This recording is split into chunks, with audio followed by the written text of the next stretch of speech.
हर घर में कोई ना कोई तकलीफ। और यहाँ के लोग क्या राजस्थान के वास्तु शास्त्र नहीं जानते, यहाँ वास्तु का ध्यान नहीं है। घर कैसा भी हो, अच्छा दिख रहा है, कमरा बड़ा है, हवा आ रही है, रोशनी आ रही है। अरे मूर्खो, मंदिर में कोई खिड़की है? मूल जहाँ भगवान बैठे, तुम बोलो खिड़की रेवे, हवादार रेवे, रोशनदार रेवे। कभी सोचा कि कृष्ण वृंदावन में बैठे हैं, उस गबारे में कोई खिड़की है? माँ कालेश्वर के मंदिर में जहाँ माँ कालेश्वर शिवलिंग है, उधर कोई खिड़की है? कोई हवा है? अंदर इतना धूप, इतना कपूर, इतने दिए, इतनी गर्मी, आरती का इतना बपड़ा। कभी कोई पुजारी बीमार पड़ा? आपने देखा 365 दिन वो पुजारी वहीं तो रहता है, वो कभी बीमार पड़ा? आपके तो दो दो खिड़की, इस तरफ भी एक खिड़की, इधर भी खिड़की। मंदिर के कमरे, विंध्याचल कभी गए हो? विंध्याचल विंध्यवासिनी मंदिर कोई गए हो? विंध्यवासिनी जाओ तो देखो 4 फुट का ही दरवाजा ही है, आदमी 5.5 फुट का है, झुक के ही जाना। तो अंदर कितना सफोकेशन होगा, दबा हुआ होगा। उस दबे हुए जगह में ही पुजारी बैठा है सुबह से रात तक। सुबह खुल जाता 5 बजे, रात में 12 बजे तक खुला रहता है, सिर्फ 5 घंटे ही बंद होता है। 19 घंटा वहां बैठने वाला पुजारी कभी बीमार नहीं पड़ा। और आप हवादार, रोशनीदार बड़े बड़े घरों में रहते हो, आप बीमार पड़ रहे हो।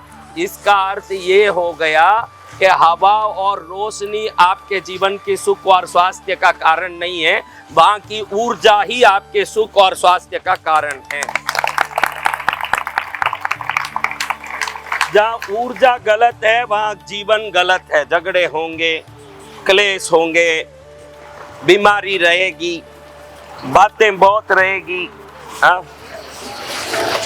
मन में भी भटके आते रहेंगे। घर को ऊर्जावान करने के लिए हर हफ्ते रविवार को निश्चित रूप से लाल नमक से, लाल नमक आता है ना, क्या बोलते हैं, पहाड़ी नमक, उसको थोड़ा नवाई या गुनगुना पानी में डाल के घर को हर हफ्ते एक बार पहुंचना ही चाहिए। क्योंकि आप कोई भी चीज डालोगे तो वो जमीन में ही गिरेगा ऊपर से। तो कैसी भी तरंग हो, चारों तरफ तो फैलती है, लेकिन जमीन में उतरती रहती है, जमीन की तरफ उतरती है। गंदी ऊर्जा बहुत होती है। आप में ईर्ष्या तो है ही है। आप कोई भी आगे बढ़े, मेरी खूब बधाई है बोलते हो कि एक बढ़ गया, हम तो इतना करते, हमारा तो कहीं था हो ही नहीं रही, एना सब होसी आसी जासी करते रहते हो। तो आपका जीव जलता रहता है कि आगे बढ़े हुओं को देख के खुश होता रहता है। अब देखो, अपने पैरों में कुल्हाड़ी मारने वाला किसको कहते हैं? कोई आगे बढ़ा, वो तो खुद से आगे बढ़ के बिल्डिंग बना लिया, घर बना लिया, उसको देख के हम जले कि भाई वो आगे बढ़ गया, कैसे बढ़ गया। जलन तो आता है कि नहीं? झूठ मत बोलो।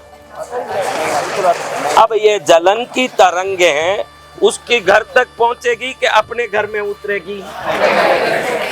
तो अब वो अपने घर में ये जलन की तरंगे उतरेगी तो वापस बाहर निकलेगी तो किसको दुख देगी?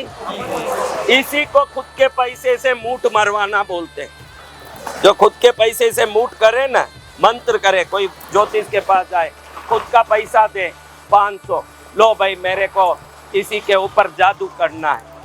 किस पर करना भाई? नाम बोलो। मेरे ऊपर ही करना है। हाँ, खुद के पैसे पर कोई खुद पर जादू करेगा? उधर चले जाओ माता जी, आपको आ रहा है? नहीं है, बैठे रहो। वो तो बराबर वहीं पढ़ रहा था, कोई नहीं, वो भी जानता है। सुनो, आप कोई भी गलत स्वभाव आदत करते हो, उसकी ऊर्जा आपके घर में आती है और जमीन में उतरती है, तो वो ऊर्जा आपके घर को अशांत करेगी कि जिसको सोच के जल रहे हो उसका घर को अशांत करेगी? इसीलिए हमारे शास्त्र घड़ी घड़ी कहते हैं कि संस्कार को श्रेष्ठ रखो। उसका कारण संस्कार श्रेष्ठ रख के दुनिया में श्रेष्ठता लाना नहीं है। आपका जीवन श्रेष्ठ होना है तो आपकी ऊर्जा श्रेष्ठ होनी है ना। आपकी ऊर्जा श्रेष्ठ होनी तो आपका स्वभाव श्रेष्ठ होना बहुत जरूरी है। गलत स्वभाव आपको ही जलाएगा, दुनिया को नहीं जलाएगा।